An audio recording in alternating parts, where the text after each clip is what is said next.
Shalom à tous et bienvenue sur 1615 TV.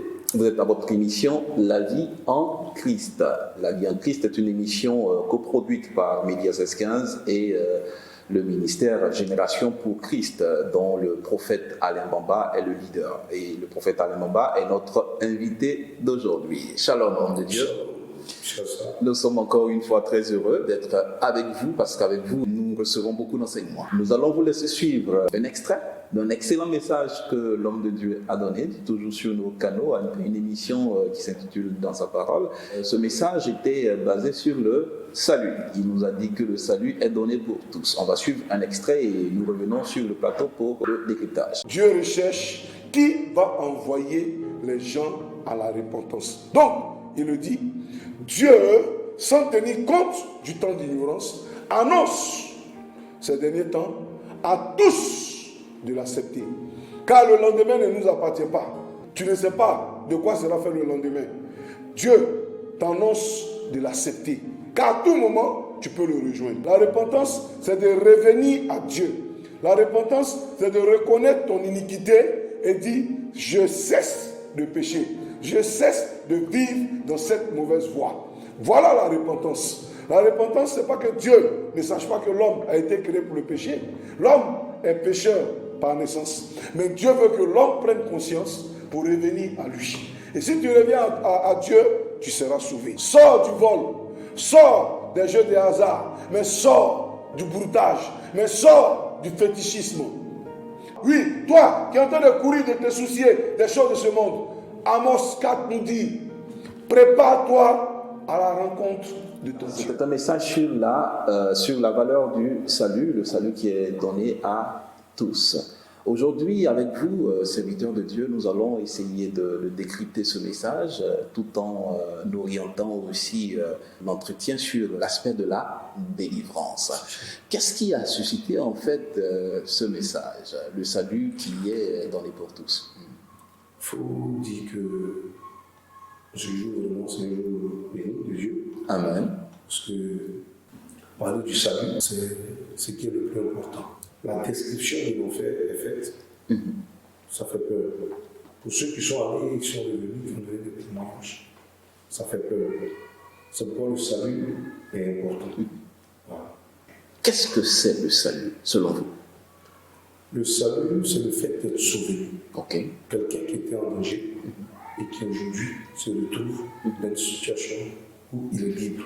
Je prends l'exemple du pauvre Lazare et du riche Inès. Voilà que durant les jours de Lazare sur terre, Lazare passait son temps à côté de la poubelle du riche. Le riche passait en carrosse et regardait Lazare. Il se nourrissait des restes de 10 messes de riche. Et même quand il voulait manger, quand il n'était pas rapide, les chiens venaient pour lécher dans les plaies, les ulcères de Lazare. C'est ça. Et Lazare mourut. Il fut enseveli et il se retrouva dans le sein d'Abraham. Le riche Dimès eut certainement un filon dans l'estomac à force de manger trop gras. Et il mourut aussi. Et Dimès fut non enseveli mais enterré. Et voici que Dimès se retrouve quelque part où il est dans l'obscurité et il a soif. Et il voit Lazare, ce pauvre qui était à sa porte, qui mangeait avec les chiens. Ce Lazare, dans les bonnes grâces, dans les parvis. Et il dit à Lazare, donne-moi un peu d'eau à boire. Et Abraham qui répond, même s'il le voulait, il y a un trou entre vous. Il y a un abîme. Il y a un abîme, c'est ça. Même pas un trou, mais un abîme. Donc il ne pourra pas vraiment t'aider.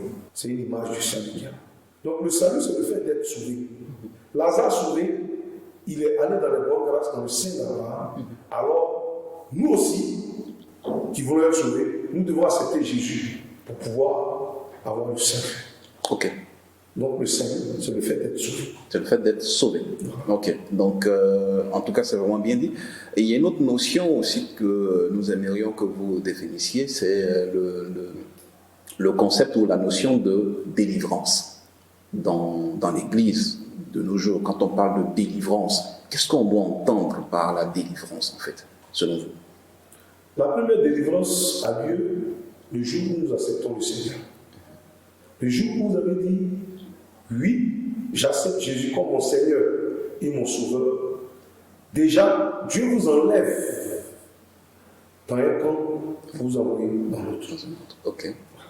C'est la première délivrance qu'il y a là. C'est-à-dire que la délivrance, c'est un processus. Ok.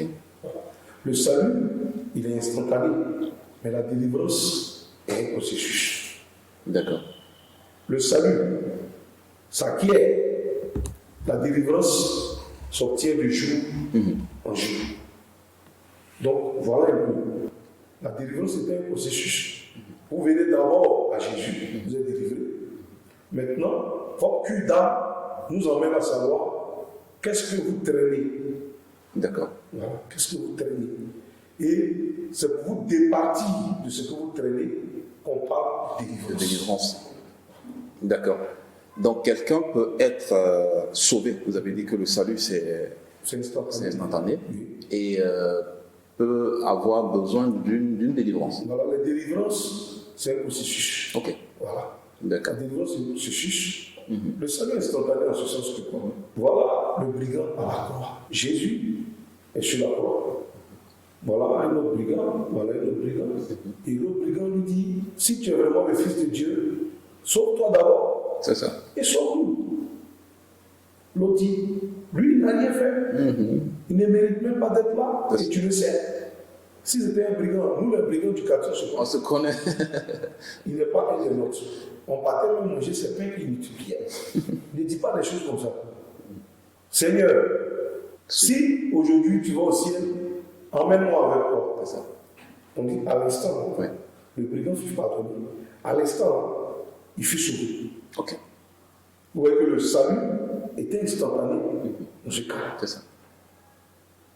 Mais le cas de l'enfant qui s'agitait, qui avait l'épilepsie, les disciples priaient, mais ils n'arrivaient pas à chasser le démon.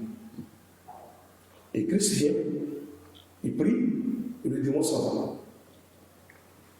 Le démon est parti, c'est-à-dire qu'il est délivré. Dès qu'il est délivré, maintenant Christ lui propose le salut. Ok. Va et ne recommence plus. Va et ne rentre pas dans les choses que tu continuais. Maintenant, à lui, d'accepter le salut. Ok. Donc, on peut être délivré sans accepter Christ. D'accord. C'est pourquoi les gens viennent quand il y a les croisades, quand il y a les grandes croisades. Les gens viennent savent qu'il y a une puissance qui va venir. Ok. Voilà. Ils savent qu'il y a une grande puissance qui va venir. Et celui qui est disposé en ce jour-là sera sauvé. Ok. Donc, on fait coucher les malades, là. On les fait coucher sur les nattes, voilà, devant le prédicateur de ce jour-là. Et quand il entend prêcher, effectivement, la puissance de Dieu vient, elle sauve. Ok. Le gars, il est guéri sur le champ, il est délivré. Mais quand il va, il reprend dans sa sorcellerie. Anciennes habitudes. Voilà, il reprend dans ses anciennes habitudes. Et on dit, mais il était guéri. Il n'y a pas longtemps, hein? Ouais, ça fait 3 mois, 4 mois, il était guéri. Mais il est mort. Pourquoi il est mort? Il est mort parce qu'il est retourné à ce qu'il faisait. Ok. Quand le révérend Giraud du réveil est arrivé, il est allé à l'ouest de la Côte d'Ivoire.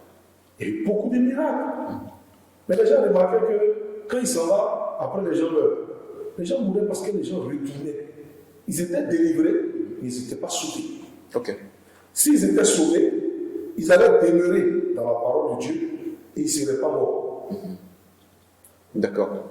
Donc la délivrance et le salut vont de pair. Je vais dire. Peuvent aller de pair, voilà. comme ne pas aller de pair. Ok. D'accord. Je veux dire, quelqu'un peut être délivré. Tu as reçu un don de guérison.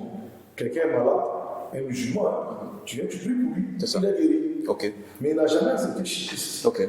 Il est guéri par ta foi, toi ta foi. Ok. Tu vois, non? D'accord. Il est guéri par ta foi et par le don que tu as exercé. Donc, il est guéri. Mais ça ne fait pas de lui un chrétien. Ok. Ça ne fait pas de lui un enfant de Dieu. Ok. Maintenant, tu vas lui proposer l'évangile. Accepte Jésus. On ne te guérira pas, mais toi-même tu guériras. Ok. Je ferai de toi une source d'eau vive. Ok. Voilà. D'accord. En tout cas, je pense que nous sommes en train d'être aussi éclairés par vous. Et je vais encore enfoncer un peu l'entretien, parce que les questions que nous avons nous sont en fait remontées par nos téléspectateurs et tout cela. Et comme je le dis tout le temps, en fait, on se permet d'être le porte-parole, voilà, le porte-voix en fait de tous ceux qui nous suivent de par le monde entier. Certains disent en fait toujours s'appuyant sur la parole de Dieu, et je vais citer, cela se trouve dans le livre des Actes, le chapitre 2 et le verset 38 et suivant, où c'est l'apôtre Pierre, hein, après l'effusion du Saint-Esprit, où Pierre a prêché, il y a eu plusieurs personnes qui se sont converties.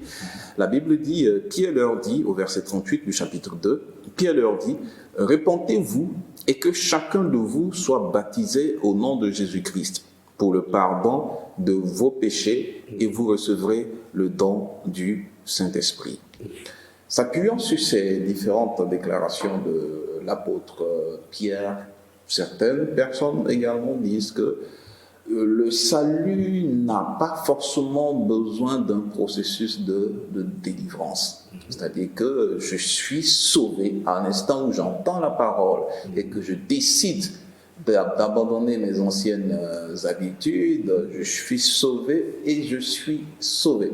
Plus nécessaire de parler d'une quelconque alliance avec un parent par-ci, par-là. Je suis carrément délivré et je vis ma vie chrétienne comme le Seigneur le veut. Quel est votre point de vue là-dessus? Bon, je crois que les gens savent où ils sont. Ok. Nous sommes en Afrique. Ok. Nous venons tous d'une famille. Donc, en Afrique, avant que l'évangile vienne, il n'y a pas quelqu'un qui n'adorait pas un démon. Nous étions tous, pas que nous n'avions pas la notion de Dieu, nous avions la notion de Dieu, mais chacun adorait un démon, d'une manière ou d'une autre. Même les Européens, ils ne sont pas exempts de la situation. Ils sont exempts. S'ils ont eu à tuer tous leurs sorciers, c'est parce que en 1789, ils ont eu à tuer tous les sorciers en les décapitant, en les guillotinant. C'est que quelque part, il y avait des pratiques occultes. Mais ces pratiques occultes, en les guillotinant, n'enlèvent pas ces démons-là. Les lignées continuent. Et quand les lignées continuent, ces esprits ont toujours un impact. Je veux dire, en Pâques, les parents iront pour dire à l'eau de garder leurs enfants. Ils iront. Ils ont pris la forme de Pâques, mais au fond, ils iront pour dire il faut garder mes enfants, il faut veiller sur eux, tout et tout.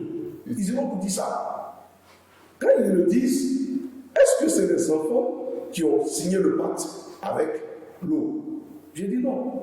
Alors la parole qui me vient en seconde me dit, les parents ont eu les évêques, les enfants ont eu les dents agacées. Ça veut dire que c'est l'âme qui pêche qui mourra. Nous avons eu affaire aux eaux dans le temps, et nous aujourd'hui nous sommes des chrétiens. C'est vrai, l'alliance s'arrête, mais en même temps, nous devons toujours insister par la prière pour dire que nous n'appartenons pas à ces eaux-là. D'accord. Qui que tu sois, tu viens d'une famille. Et de la famille dont tu viens, forcément, il y a un démon qui a donné.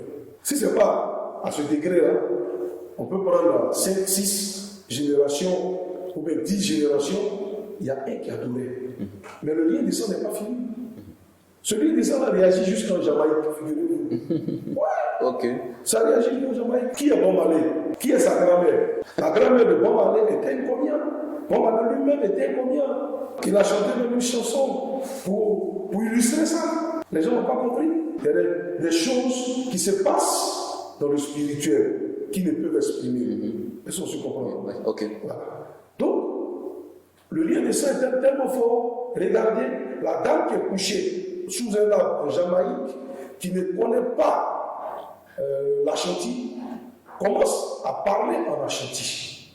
Parce que son tour d'hériter au Ghana était arrivé. Et le lien étant tellement fort, elle commence à parler Ashanti, et elle commence à prophétiser, elle commence à avoir des pratiques combien en Jamaïque. Ok. Et ça continue jusqu'à devenir le vaudou au Brésil. Mais en Jamaïque, je prends l'exemple de la Jamaïque parce que la grande majorité est quittée du royaume enchanté. Voilà. Ils sont quittés du royaume enchanté. Et ceux-là ont véritablement toujours les alliances avec leurs parents.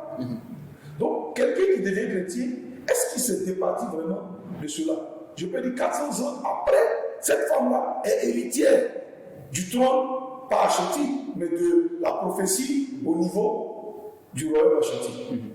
Ok. Donc, tu connais. Ok. Je comprends. Si, si. Donc, on ne peut pas venir à l'église et puis dire non, je n'ai pas besoin de délivrance, c'est fini. Mais la délivrance, ce n'est pas forcément qu'on t'impose les mains. Vous connaîtrez la vérité et la vérité vous affranchira. Lorsqu'on parle dans la parole de Dieu qui dit arrête de faire la masturbation, car Dieu n'aime pas la masturbation, c'est une délivrance si tu acceptes. Ok. Quand tu acceptes, tu dis ah c'est vrai, donc je ne le ferai plus. Donc tu es délivré. Quand on te dit non, arrête de voler, car Dieu n'aime pas les voleurs, et que tu arrêtes de voler, tu es délivré. Ce n'est pas tout qu'on impose les mains. Il y a d'autres qu'on te dit la vérité, et quand tu acceptes cette vérité-là, tu es délivré. Ok. D'accord. Voilà. Donc, est-il possible, en fait, je veux juste faire un bond, est-il possible, en fait, de perdre le salut? Ça, c'est une véritable question. Le salut, en lui-même, n'est pas facile à perdre. Parce que Dieu n'aime pas perdre ses enfants. Mais quand nous n'avons pas reçu de délivrance et que nous demeurons dans un péché, ce péché-là nous conduit à perdre le salut. Voilà la problématique. Donc, le fait d'avoir négligé une quelconque délivrance à un certain niveau peut être un danger pour notre salut. Voilà. Ok. D'accord. Sinon, Dieu n'est pas du genre perdre. Dieu veut gagner sa bataille. Il veut gagner sa guerre. Donc, il n'est pas du genre rejeter les gens pour lui et non. Non. Ok. Non, au-delà, il ne te rejette pas du réveil de la main. Non, c'est pas comme ça. Dieu ne travaille pas dans ce sens-là. Dieu t'emmène à prendre conscience pour que tu te départisses de ton péché et que tu reviennes à lui. Voilà. D'accord, je vais juste prendre un cas assez concret d'une personne, certainement, qui, peut-être hier ou les jours passés, a décidé de donner sa vie au Seigneur, a décidé de marcher en nouveauté de vie avec Christ, mais qui se rend compte que malgré cette décision, il y a encore, je prends l'exemple peut-être de la masturbation que vous avez pris tout à l'heure, il y a encore des désirs qui sont encore en lui. Voilà. Il est bel et bien conscient, par exemple, que dans sa famille, il y a eu telle chose. Qu'est-ce qu'il doit faire concrètement? Est-ce qu'il doit approcher un homme de Dieu, ou bien lui-même peut faire ce qu'on appelle une auto-délivrance? Quelle est la bonne méthode? Ce genre d'esprit doit être mis à nu. Ok. Voilà. Nous avons eu un cas de figure ici où jeune était pédophile. C'était un PD. C'était un pédéraste. Okay. C'était un PD. Et on l'a sauvé quand il est venu avouer devant tout le monde. Et quand il a avoué, il n'avait plus la force de retourner dans ça. Ok. Donc, ce genre d'esprit, il faut les mettre à nu. À nu. Quand toi-même, tu vois que c'est comme ça, tu vois le pasteur, ah, voilà la situation que je vis. Si ça continue, tu viens devant l'assemblée pour dire priez pour moi. Et maintenant, on te met dans les jeunes. Et je crois que quand il est dévoilé comme ça, il s'en va. Ok. Parce que souvent, c'est en le cachant qu'il grossit. Ok. Voilà. Et il t'emmène à la pète, forcément. Il va t'emmener à perdre le salut. Comment? Quand la personne qui se cache pour boire, il boit au départ un verre, 2 verres, 3 verres. Mais après, il voit que c'est bon. Donc il continue à boire, mais il est dans l'assemblée. Et quand il voit que vraiment les gens découvrent qu'il a bu, il quitte l'assemblée, il s'en va. Et il ne peut plus. Et quand on lui demande, il dit non, moi, vraiment c'est bon. Il dit bien sûr. D'accord. Voilà. Parce qu'il n'a pas eu le courage de dire ah, je bois un verre de temps en temps. On lui dit ah, il faut arrêter de boire. Parce que la boisson qui est là, tu sais quand ça commence, mais tu sais pas quand ça termine. Ok. Donc il faut laisser. Donc, au fur et à mesure, il va laisser. Et s'il ne dit rien, qu'il continue, mais il continuera. Voilà. Et donc là, vous êtes en train de nous expliquer aussi quelque chose, un autre processus de délivrance. Je sais que ce n'est pas forcément le thème de l'émission, mais ça me permet de vous poser une question. Donc du coup, il y a plusieurs manières en fait de recevoir la délivrance. Là, vous avez parlé de dévoiler ou bien de dénoncer soi-même une certaine pratique dans laquelle on est, et automatiquement... On le dénonce. Ok. Voilà, il s'en va. D'accord. Parce qu'il ne supporte pas la lumière. Ok. Or, la lumière, c'est quoi? Que tout le monde sache. Il s'en va. Ok. Voilà. D'accord. En fait, ça, c'est très intéressant parce que le passage que vous avez donné dans l'une de nos émissions avec vous, vous avez pris le passage du Seigneur Jésus qui disait ce genre d'esprit ne part que par le jeûne Et la prière. Voilà. Donc il y a toujours une recommandation bien précise par rapport à la situation. Lui, il va venir maintenant, ça, il va compléter après. Mais on le dévoile d'abord. D'accord. Une fois qu'il est dévoilé, il est mis à nu, alors maintenant on peut commencer à jeûner. Ok. Et prier. Ok. D'accord. Donc le processus du salut, et je le répète encore, juste pour récapituler un peu ce que notre invité dit, le processus du salut n'est pas à dissocier en fait du processus de la délivrance, parce que la délivrance fait partie prenante de, voilà, c'est un processus en fait. Tant qu'on vit sur la terre, tant qu'on sera confronté aux esprits, il y a... Et il faut toujours Oui. se remettre en cause pour éviter Ok. de prendre des démons. D'accord, ok. En tout cas, vraiment, nous sommes heureux, vraiment de passer ce temps avec vous. Nous allons juste faire une petite pause et encore revenir sur un aspect du message donné par le prophète Alain Bamba. Prépare-toi à la rencontre de ton Dieu. Tôt ou tard, tu seras confronté au trône de Dieu et tu devras rendre des comptes. Et ce qui est important, c'est d'accepter Jésus pendant qu'il est temps. Pendant que nous y sommes, accepte Jésus pour que tu sois sauvé, toi et ta famille. Tu es le sel de la terre. Si tu perds ta saveur, avec quoi assaisonnerons-nous la sauce? On te jettera au diront et tu seras foulé aux pieds. Tu es le sel de la terre.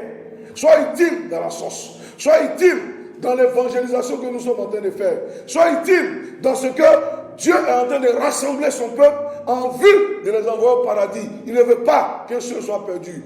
Quand il perd une bête, il laisse les 99 et il s'en chercher la bête qui est perdue. Tu as du prix aux yeux de l'Éternel. Tu es quelqu'un d'important.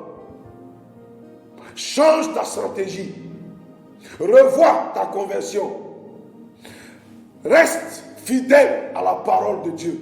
Prépare-toi, car les jours de malheur arrivent, car les jours difficiles arrivent. Toi, change de vie. Commence à donner ta vie à Jésus-Christ de Nazareth. Commence à tourner dos au péché. Commence à tourner dos à la malédiction de ta famille. Commence à tourner dos à tout ce qui met une entrave à ton avancement. Voilà, donc vous venez de suivre encore un autre extrait de ce merveilleux message donné par le prophète Alain Bamba qui est relatif au salut. Homme de Dieu, nous sommes encore sur le plateau pour deux petites questions, juste avant de vous laisser. Nous savons que votre temps est assez pris, mais souffrez que nous vous prenions encore quelques minutes. Toujours parlant du salut, est-il possible pour quelqu'un qui a accepté Jésus peut avoir une oppression du diable sur des péchés qu'il a laissé tomber? Quelqu'un qui buvait, il était un accro à l'alcool, voilà, il a bel et bien laissé ce péché de l'alcool, mais continuellement il reçoit des pensées, voilà, dans son intérieur pour dire que oh, tu penses que c'est juste pour un temps, on se connaît, tu vas retourner et ainsi de suite. Comment cette personne-là doit, est-ce qu'elle n'est pas délivrée ou bien, voilà. Pour quelqu'un qui était dans l'alcool, il est recommandé qu'il ne boive pas. Il faut faire bien la nuance, parce que je sais comment les gens réfléchissent. L'ivrognerie est différente de boire un verre à table. Ok. Il faut faire la différence. Quelqu'un qui fut ivrogne ne doit même plus goûter à une goutte d'alcool. De peur que son passé ne le rattrape. C'est ça. C'est ça. Parce que les gens ont tendance à dire non. Donc il veut dire qu'on ne boit pas du tout. Non. Samson ne devait pas boire. Oui. Mais il ne veut pas dire que les Juifs ne buvaient pas. Les Juifs buvaient. Mais lui, Samson ne devait pas boire. Jean-Baptiste ne devait pas boire. Mais les Juifs, ils buvaient. Connaissant les pensées des uns et des autres, il faut que ce soit éclairci. C'est ça. Voilà un ivrogne qui n'a rien mangé depuis le matin, mais qui va boire jusqu'à minuit. Donc l'ivrognerie, c'est lui qui a le problème. Ok. L'ivrogne, c'est lui qui est le problème. L'esprit qui est derrière Bacchus, c'est lui qui est le problème. Ça, c'est une fraude. Il y a forcément une esprit. Il y a une esprit derrière. Ok, d'accord. Parce qu'il n'arrive plus à se canaliser, il n'arrive plus à lui-même être soi-même. Il est contrôlé par quelqu'un, par une force extérieure. Donc, c'est l'esprit. Donc, cet homme-là doit être délivré de peur qu'il ne retourne. Donc, il vient. Il dit à tout le monde que je suis un ivrogne. J'étais avec vous, mais j'étais un ivrogne. Souvenez-vous, les gens ne lisent pas bien. C'est Judas qui était là quand les miracles se faisaient. Il voyait les aveugles voir. Quand Bartimée criait, Judas était là. Pourtant, Judas à la fin, son péché l'a perdu. Finalement, Judas se pend. Ok. Et quand nous allons en Israël, on a vu le lieu où il s'est pendu. Ils nous ont montré ça de loin. Car eux-mêmes, ils ne vont pas le voir. Mais, qu'est-ce qui a perdu Judas? C'est vrai. Il était à côté du salut. À côté du salut. Mais il n'a pas eu le salut. C'est ça, il n'a pas eu le salut. Voilà. D'accord. Le salut s'entretient. Le salut, c'est tout un processus. Ok. Mais le salut, on l'obtient, mais on conserve le salut avec l'entretien de la parole jusqu'à ce que le Seigneur nous rappelle. Ok. D'accord. En tout cas, merci beaucoup, homme de Dieu. Nous avons retenu beaucoup de choses aujourd'hui avec vous, avec notre invité, le prophète Alain Baba, qui est le leader de Génération pour Christ, concernant le salut. On a fait une incursion également sur la délivrance, et entre la délivrance et le salut, la nécessité pour toute personne qui a le salut de ne pas négliger la délivrance dans sa marche chrétienne. Et tout cela, le prophète nous a donné des explications et un éclairage sur ces différents sujets. En tout cas, vraiment merci beaucoup, homme de Dieu, pour le temps que vous nous accordez chaque fois que nous venons chez vous. C'est un plaisir pour nous et toute l'équipe également, un plaisir pour nous de passer du temps avec vous. En tout cas, nous vous laissons le mot de fin. Est-ce que vous avez un mot de fin à dire à tous nos téléspectateurs qui nous suivent de par le monde entier? Le salut est donné à tous. C'est ça. Si nous acceptons Jésus comme notre Seigneur et notre Sauveur, nous sommes sauvés. Et j'exhorte tout le monde à accepter maintenant le Seigneur. Il n'est pas encore tard. Quel que soit ce que tu fais, quel que soit le mal que tu as fait, même si tes péchés sont noirs comme le carmoisi, il dit il est blanc comme la neige. Par conséquent, Jésus te tend la main ce matin. Saisis sa main. Ok, vraiment c'est une très belle conclusion. Nous vous disons merci, homme de Dieu. En tout cas, merci encore pour cette opportunité que vous nous donnez chaque fois d'avoir des éclairages, des éclaircies sur les enseignements que vous donnez sur nos différents canaux de diffusion. Merci à vous tous qui nous avez suivis de par le monde entier, en Afrique, en Amérique, en Europe. Nous vous savons très nombreux.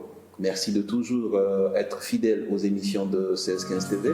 La vie en Christ aujourd'hui, c'est terminé. On se donne rendez-vous pour la prochaine fois pour un autre numéro de La vie en Christ, toujours sur 1615 TV.